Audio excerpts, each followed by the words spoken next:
salli ala Muhammad wa ala alihi wa sahbihi ajma'in. Amma ba'du, ma'asyiral jamaah rahimakumullah, jamaah yang dirahmati Allah. Alhamdulillah, pada malam hari ini kami bisa bermuajahah dengan panjenengan, tak luput dari tujuan pertama yaitu silaturahim, yang kedua silatul ilmi, yang ketiga yaitu silatul fikri. Jadi apa nanti yang kami sampaikan bila mana ada kesalahan jangan dijadikan hujah, dan apabila ada sesuatu yang benar maka boleh dijadikan hikmah ke depannya. Ma'asyiral jamaah rahimakumullah, dalam sebuah hadis disampaikan, man salaka tariqan yaltamisu fihi ilman sahalallahu lahu bihi tariqan ilal jannah. Barang siapa yang berjalan untuk tujuan mencari ilmu, maka Allah akan memudahkan baginya jalan menuju surga. Jadi ibarat nanti kehidupan kita ditampakkan ketika kita dihadapkan dengan timbangan amal kebaikan dan amal keburukan, maka disitulah tampak pula aktivitas-aktivitas kita selama di dunia. Maka tak heran ada orang itu yang nantinya masuk surga karena dapat bantuan dari temannya. Karena di dunia tugas kita ini ayyukum aksar amala, berlomba-lomba untuk menjadi orang baik dan mendapatkan kebaikan. Nah, dalam hal kebaikan juga perlu kiranya kita juga berteman dengan orang-orang yang baik. Karena insya Allah ketika setengah umur kita ini sudah berlalu, 40 tahun ini sudah berlalu, dan mungkin dalam sebuah hadis disampaikan umurnya manusia itu qadra siti wa sab'in, 60 sampai 70. Nah, berarti tinggal kita hitung sisa umur yang kita punya. Kiranya nanti kebaikan apa yang menjadikan benteng ketika nanti kita sudah dihadapkan dengan hari perhitungan, yaumul hisab. Nah, ini tidak main-main, karena yang dinilai kebaikan itu adalah setiap perbuatan dan amalan kita sewaktu kita di dunia.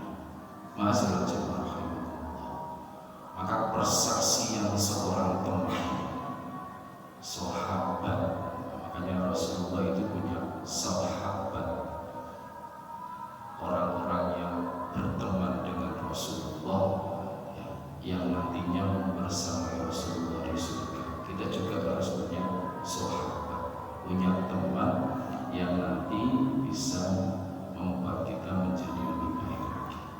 Nah, ini perlunya ya. Sampai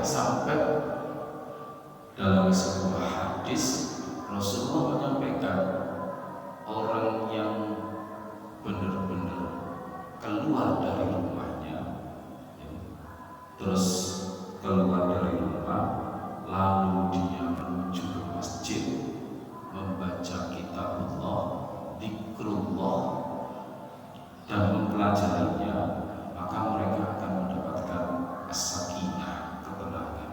Semua orang kepingin hidupnya ini tenang, jauh dari masalah, tapi tidak semudah itu mendapatkan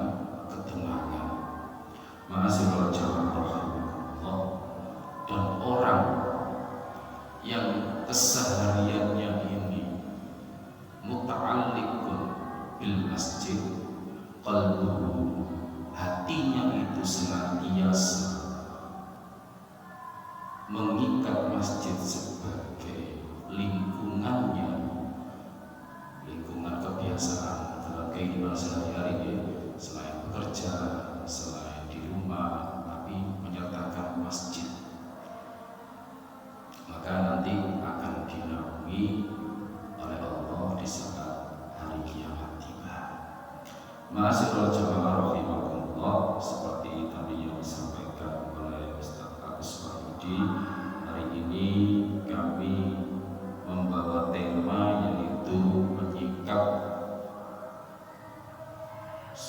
takbir surat Al-Baqarah. Jadi surat Al-Baqarah ini surat yang terpanjang, surat yang terpanjang, 256 jumlah ayatnya. Nah, surat Al-Baqarah ini juga ada kisah-kisah misteri yang perlu kita pelajari, kita dalami dalam berbagai ayatnya. Dan di dalam surat Al-Baqarah ini ada cerita tentang Bani Israel, ceritanya Bani Israel, sehingga muncul kata Al-Baqarah yang artinya sapi betina, sapi betina. Sebenarnya siapa sih sebenarnya Bani Israel itu? Bani Israel itu sebenarnya umat pilihan Allah, umat pilihan Allah yang dimana menerima banyak kenabian dan mukjizat. Jadi Bani Israel itu sebenarnya umat pilihan Allah. Siapa para nabinya? Nabi Musa, Nabi Daud, Nabi Sulaiman. Ini nabi-nabi dari Bani Israel. Ma'asyiral muslimin rahimakumullah. Nah, sebenarnya asal mula Bani Israel ini dari Nabi siapa? Ya, yaitu dari awal mulanya itu dari Nabi Yakub. Yang Nabi Yakub ini adalah putranya Nabi Ishak. Nabi Ishak ini adalah putranya Nabi Ibrahim alaihissalam. Dari jalur keturunannya Nabi Ishak ini banyak nabi sampai nanti Nabi Isa alaihissalam.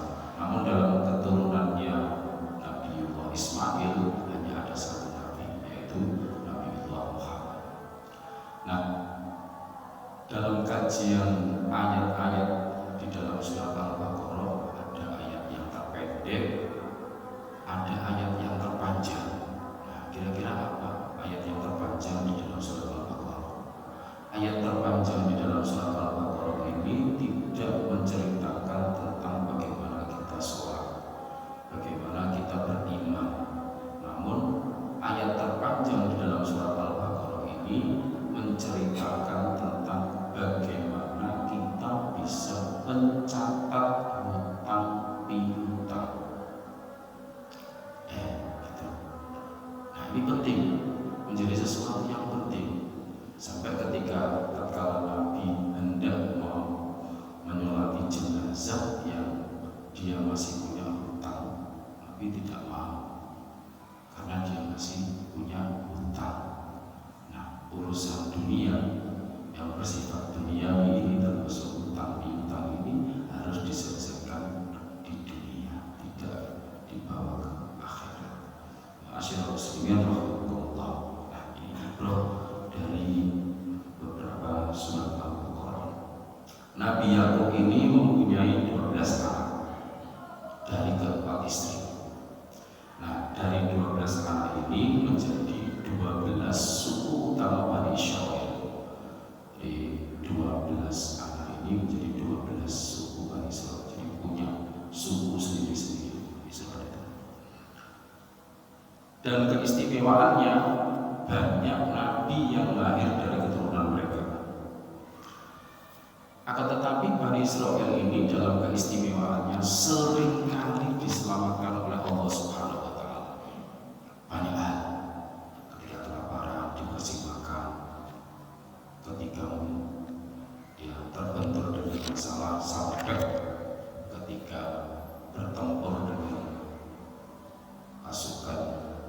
Fir'aun diselamatkan dengan terbelahnya laut dan banyak hal. Akan tetapi kenapa kok masih menjadi topik yang hangat? Karena dari tingkat kecerdasan yang mereka punya itu mereka mampu memanipulasi orang. Hati-hati ya panjenengan tepang kalian tiang sering ngapusi, sering ujungi, coba-coba keturunannya Bani Israel. Nah, banyak sekali dalam realita kehidupan kita tidak mampu secara sadar menyampaikan kejujuran atas apa yang kita perbuat. Terkadang masih ada hal-hal yang sifatnya kita tutupi. Nah, disinilah letak yang namanya penipuan. Disinilah letak yang namanya dusta. Ya, disinilah letak yang dusta. Dan itu memang gak mudah.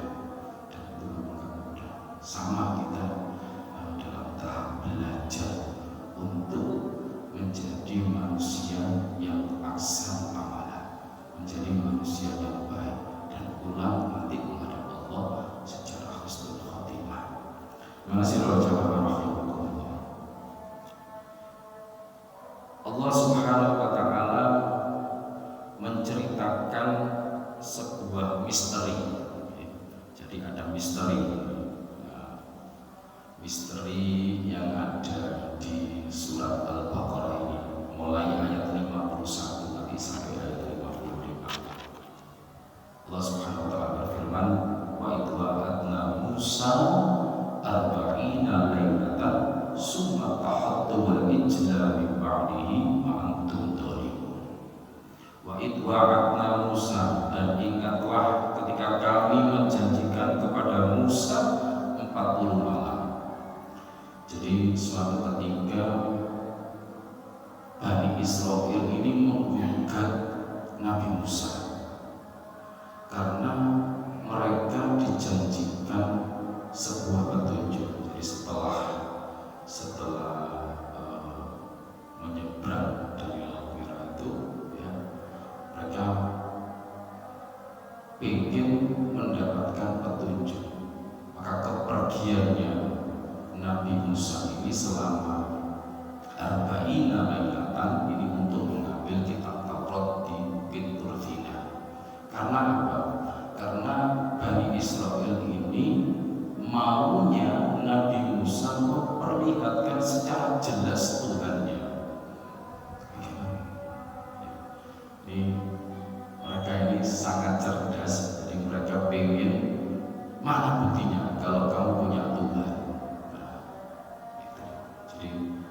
Menginginkan bentuk dan wujud Tuhan yang disembah oleh Nabi Musa. Padahal di dalam ayat-ayat sebelumnya mereka itu sudah diberi banyak kenikmatan, tapi masih ngeyel. Nah, ini Bani Israel sampai diabadikan namanya juga di dalam Al-Quran. Jadi urutan surat yang ke-17 itu adalah surat Al-Isra yang menjelaskan tentang Isra Mi'raj, tapi di situ juga menjelaskan tentang Bani Israel. Kepergian 40 harinya Nabi Musa ini untuk mengambil kitab Taurat, dari awal mula kejadian penyimpangan terhadap Bani Israel. Nah, itu mereka manipulasi. Mereka menghitungnya 40 hari, 40 malam itu dengan 2 malam itu 1 hari. Jadi setelah 20 hari mereka menganggap Nabi Musa ini sudah 40 hari, sudah 40 malam, sesuai janjinya dia sudah harusnya kembali. Namun apa daya, akhirnya di situ ada seseorang yang memang benar-benar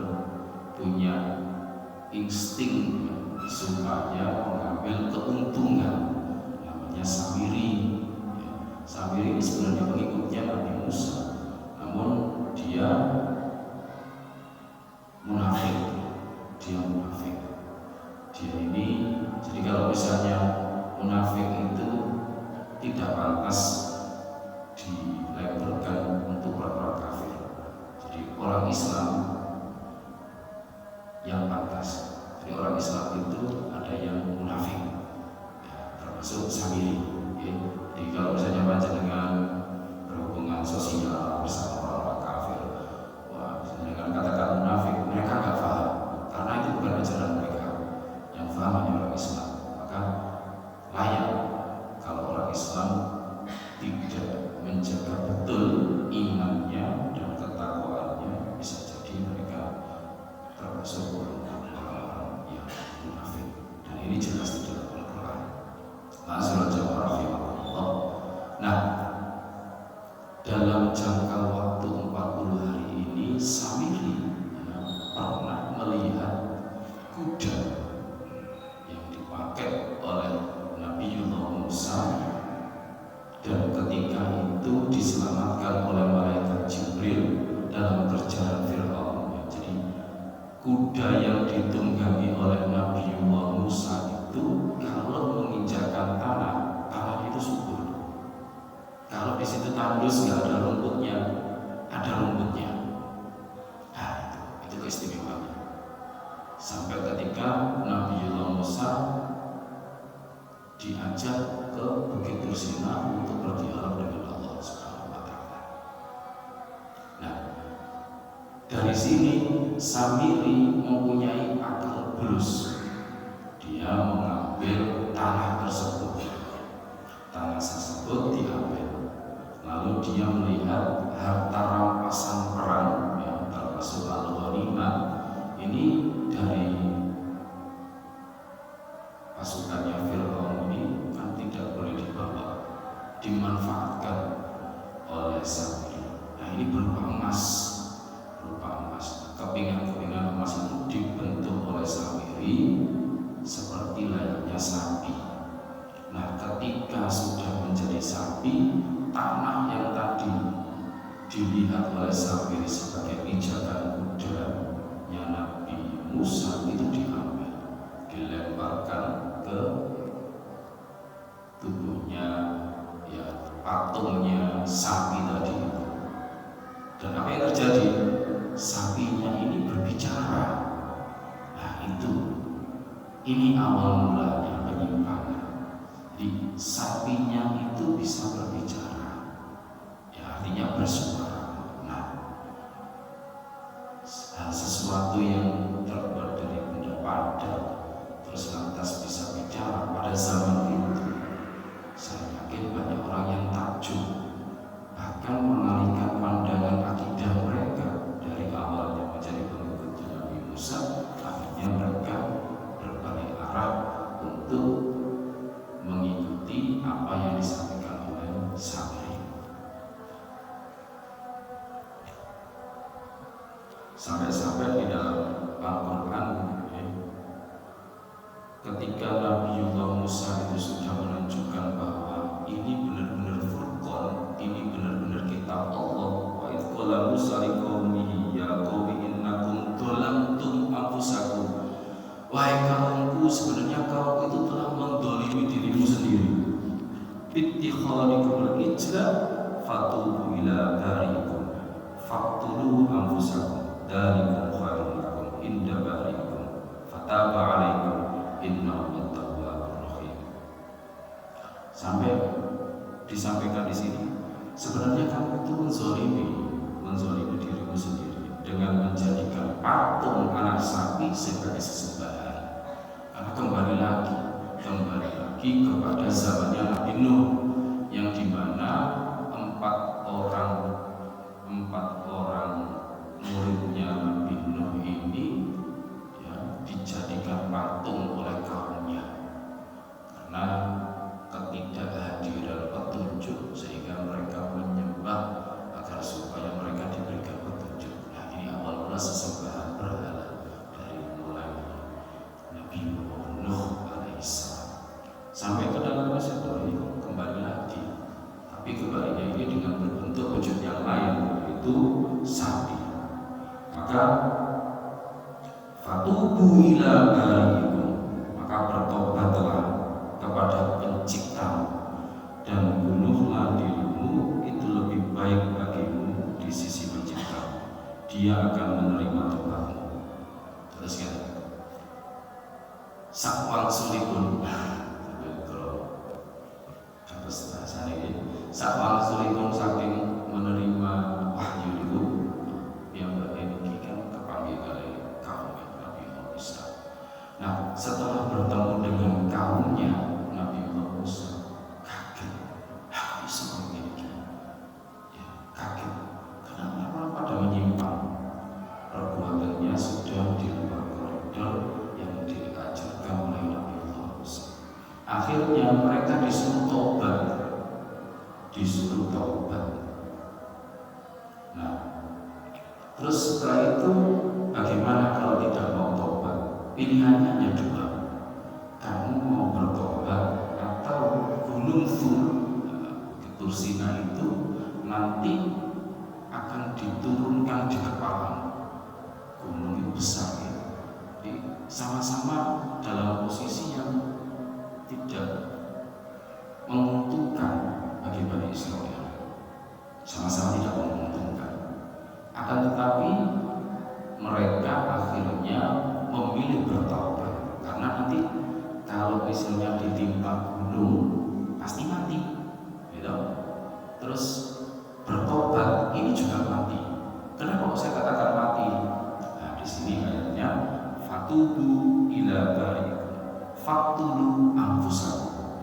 Jadi 70.000 umatnya Nabiullah Musa, ketika mereka menginginkan taubat, itu perintahnya Nabi Musa faktulu anfusakum, disuruh bahasanya paten-patenan, satu lawan satu saling membunuh. Nah, itu nanti agar kamu diterima taubatnya. Nah, ini hanya terjadi pada waktu zamannya Nabi Musa. Jadi orang-orang yang menyimpang tadi, yang menyembah sapinya Samiri itu, yang jumlahnya 70.000 itu, karena dia ingin taubat, nanti kalau ketimpa gunung Sur juga mati, maka mereka memilih taubat. Bagaimana caranya bertaubatnya? Faktu anfusakum, disuruh bunuh-bunuhan, sambil berhadapan-hadapan, bunuh-bunuhan sampai meninggal. Ma'asyiral muslimin rahimahullah, innahu tawwabur rahim. Nah, dengan seperti itu, ya Allah Maha penerima taubat, dan Dia akan menerima taubat. Allah akan menerima taubat karena Dia Maha penerima taubat dan Maha penyayang. Wa id qultum ya Musa lan nu'mina laka hatta narallaha jahratan fa akhadhathumus sa'iqatu wa antum tanzurun. Ini kata-katanya Bani Israil kalau berargumen beralasan kepada Nabi Musa. Kenapa kok saya buatan turun panjenengan ini buatan turun menyembah Tuhan? Karena hatta narallaha jahratan, mereka ingin melihat Allah itu dengan jelas, ingin melihat Allah itu dengan jelas. Fa'akhadhathumus sa'iqatu wa antum tanzurun. Ketika mereka sudah bicara seperti itu lagi, akhirnya Nabi Musa berdoa kepada Allah, didatangkannya halilintar untuk agar menyaksikan bahwa Allah itu Maha Kuasa, Allah Maha Besar, Allah Maha Berkah. Dengan seperti itu mereka tahu bahwa inilah Allah yang menjadi penguasa alam semesta.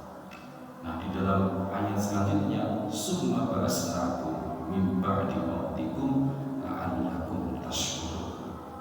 Kemudian setelah dimatikan, dibangkitkan lagi supaya bersyukur. Ini adalah sebuah misteri bagi kita dalam sebuah kehidupan, bahwa kematian seseorang itu kan pasti, kematian seseorang itu pasti, tidak bisa dimajukan, juga tidak bisa dimundurkan. Kalau memang sudah waktunya, ya sudah, ya, terjadilah apa yang menjadi kehendak Allah. Namun perlu kita ketahui, ketika kita nanti itu sudah menghadap kepada Allah, apa yang kita hadapkan kepada Allah? Amalan apa? Ya, karena amalan yang sekecil apapun itu, bila ditujukan, diniatkan untuk mencari ridho Allah, insyaallah amalan itu menjadi amalan terbaik. Jadi amalan apapun, kalau memang niatnya itu hanya untuk mencari ridho Allah, itu adalah amalan terbaik. Contoh misalnya, panjenengan ndamel rasukan, ndamel baju, kalau diniatkan untuk riya, untuk pamer misalnya, ini sudah berbeda. Tapi kalau misalnya ini untuk, misalnya untuk beribadah, agar supaya baju ini nanti menjadi saksi saya bahwa saya ketika di dunia mengerjakan perintah Allah, yaitu sholat, kan berbeda. Tujuan yang sama, tapi niatnya yang kita tata di dalam hati itu berbeda. Innamal a'malu binniyat. Hati-hati dengan masalah niat, karena ini yang menjerumuskan kita. Apakah kita termasuk orang-orang yang abror, ataukah termasuk orang-orang yang fujar, orang-orang yang baik atau orang-orang yang durhaka, mengingkari atas nikmat yang telah Allah berikan kepada kita. Ma'asyiral muslimin rahimakumullah. Nah, dari sapi yang tadi diciptakan oleh sampai tadi kan sudah selesai, gitu. Jadi sudah ada azab yang menimpa kepada Bani Israel. Ada lagi misteri di dalam Quran, dimulai ayat 67. Ini surat Al-Baqarah 67 sampai 72. Wa idh qala Musa liqaumihi innallaha ya'murukum an tadhbahu baqarah qalu atattakhiduna huzwa qala a'udzu billahi an akuna minal jahilin. Suatu ketika ada cerita pembunuhan di kalangan Bani Israel. Jadi Bani Israel ini kan dibagi menjadi 12 suku, dibagi menjadi 12 suku yang mendiami wilayah teritorial kekuasaan mereka sendiri-sendiri.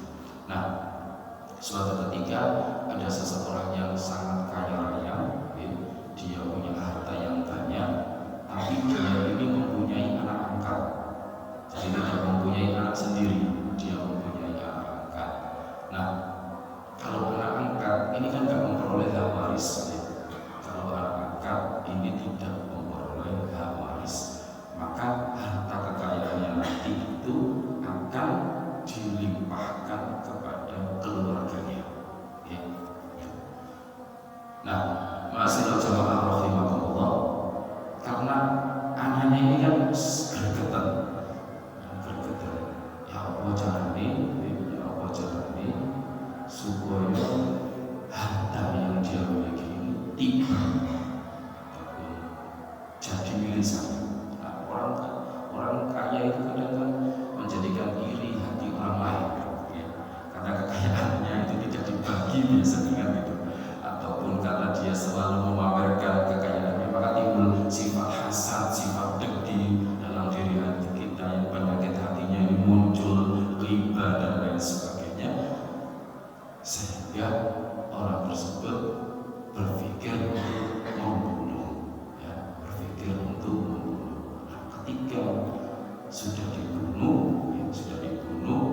mayatnya ini biar tidak tertuduh,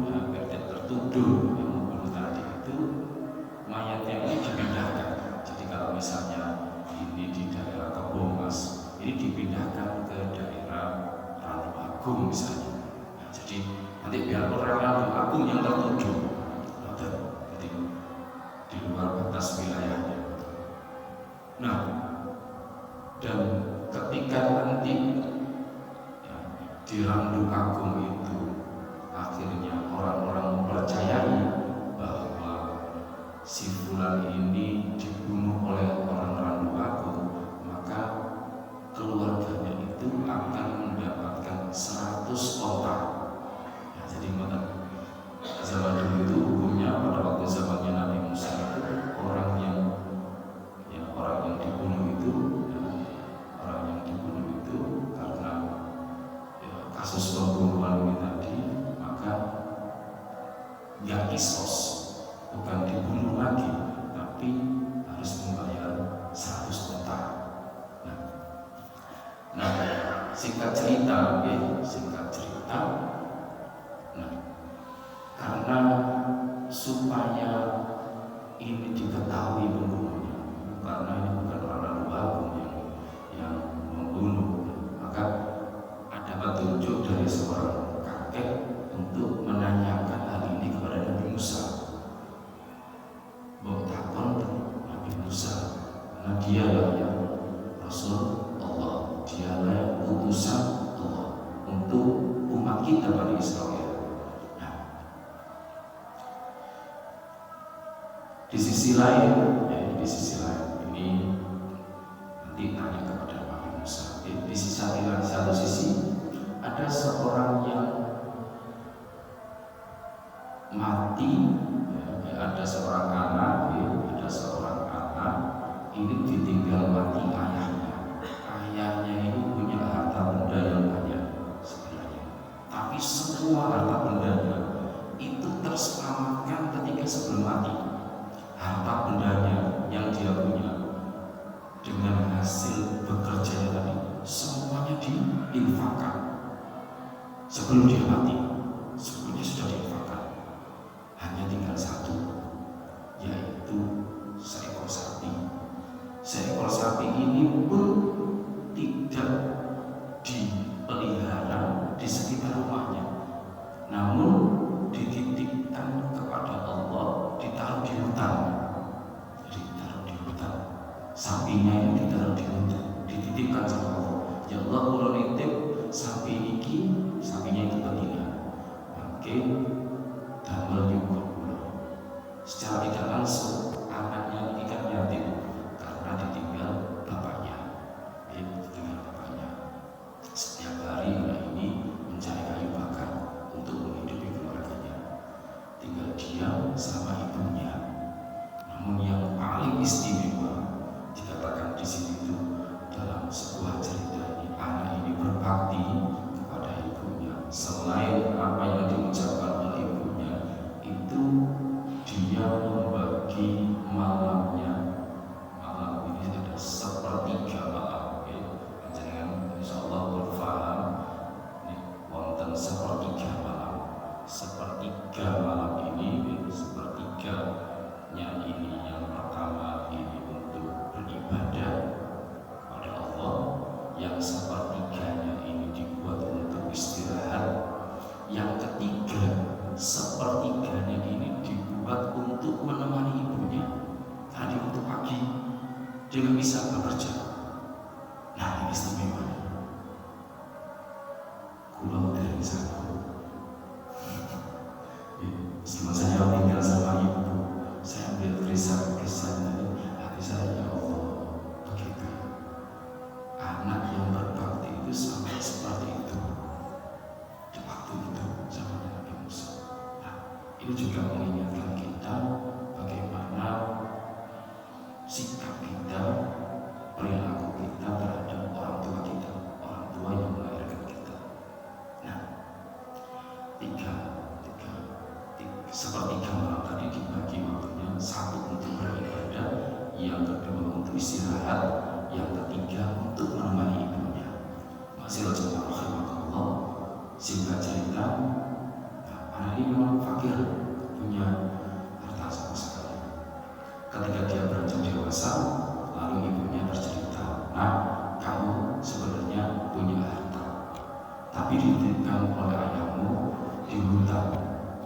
nanti tidak usah kamu cari, nanti dia akan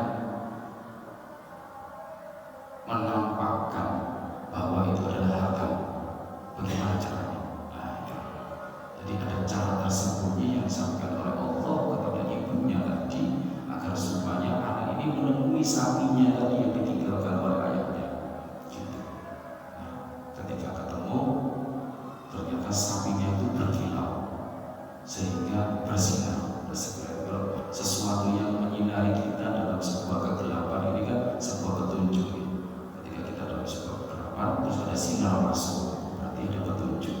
Nah, ini sapinya ini menyilau, akhirnya ketemu anak tadi dengan sapi betina yang dititipkan oleh ayahnya kepada Allah di dalam hutan tadi.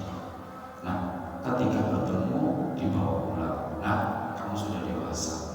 Oke, ini buat bekalmu pada akhirnya. Juallah sapi ini ke pasar. Sapinya itu dijual ke pasar dengan harga titipan ibunya itu 3 dinar. Nah, sudah dibawa ke pasar. Ternyata di pasar yang terjadi itu berbeda. Yang di pasar ini yang terjadi ketika dia itu bertemu dengan seseorang yang hendak membelinya, justru dia mintanya dilebihkan. Kalau kamu jual 3 dinar, saya bayar 6 saja. Loh, kok bisa? Akhirnya anak ini karena saking berbaktinya kepada orang tua, dia netepi petuahnya ibunya tadi. Belum saged pesan ibu niki wau disate 3 dinar. Akhirnya anak ini pulang menyampaikan ceritanya ketika di pasar ketemu ibunya tadi. Benar-benar amanah anak ini. Padahal itu sudah dilebihkan sama orang lain, tapi dia nggak mau. Ketika dia pulang, apa yang terjadi?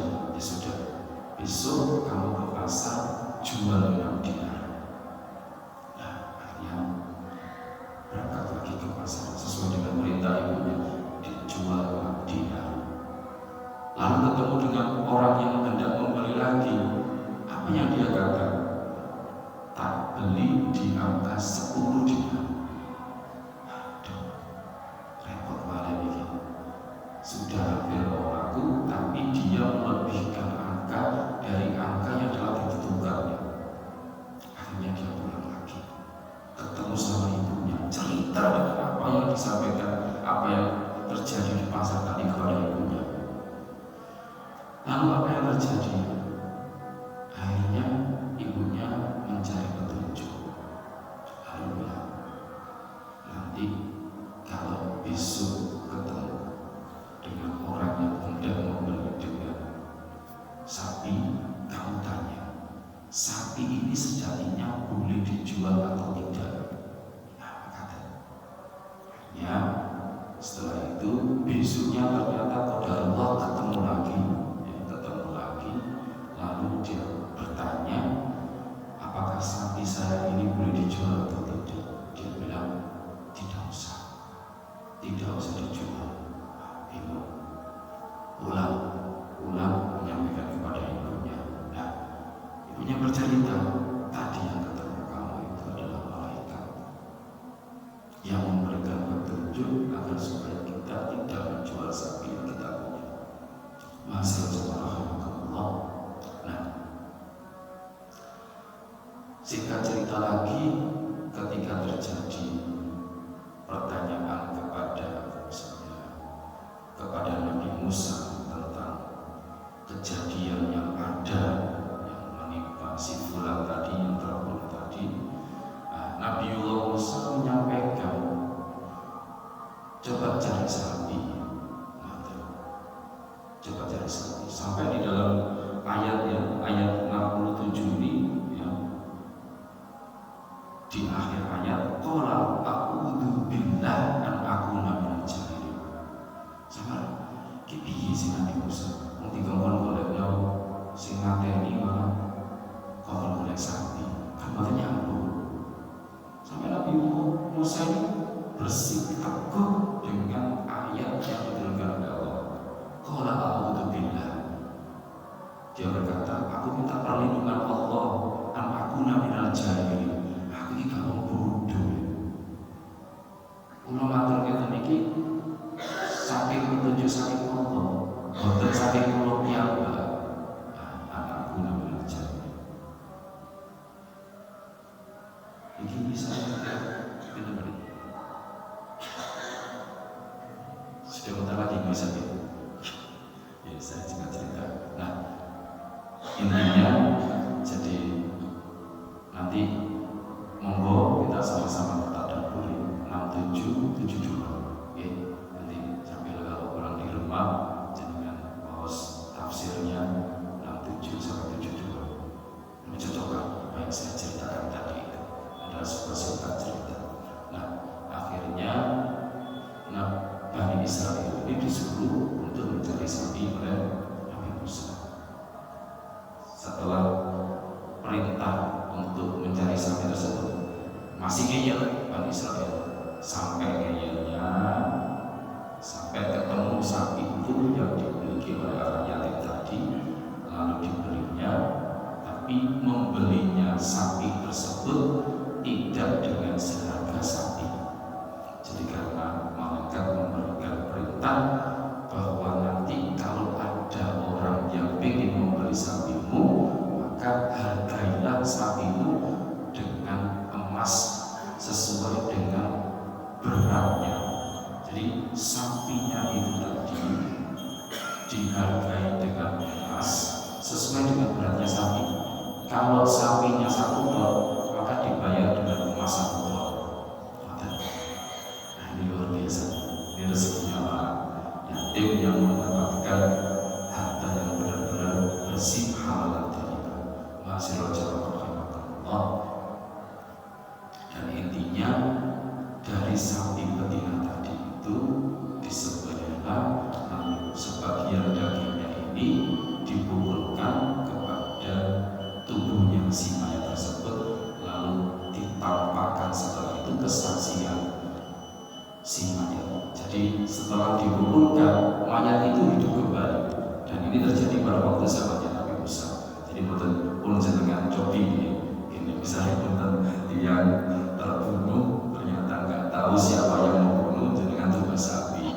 Ya, terus ini hanya terjadi pada zamannya Nabi Musa ya, dengan sapi betina tadi, ya, dengan sapi betina tadi dipukulkan ke tubuhnya mayatnya tersebut, akhirnya